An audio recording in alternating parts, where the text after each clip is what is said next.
केगाव येथील अपघातात कोंडे येथील रिक्षा चालक संजय भडकुंबे यांचा दुर्दैवी मृत्यू झाला असून परिसरात हळहळ व्यक्त केली जात आहे।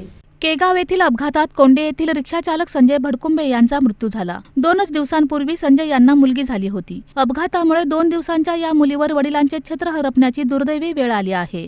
मंगळवारी दिनांक 7 एप्रिल रोजी दुपारी केगाव येथील पुलावर झालेल्या अपघातात कोंडे येथील रहिवासी असलेले रिक्षा चालक संजय सदाशिव भडकुंबे यांचा दुर्दैवी मृत्यू झाला। त्यांच्या पश्चात आई-वडील, पत्नी, एक 3 वर्षांची मुलगी आणि 2 दिवसांची नवजात मुलगी असा परिवार आहे। रविवारीच भडकुंबे यांच्या पत्नी काजल भडकुंबे यांनी मुलीला जन्म दिला होता। स्वतः संजय यांनी पत्नीला सोलापूर येथील शासकीय रुग्णालयात दाखल केले होते।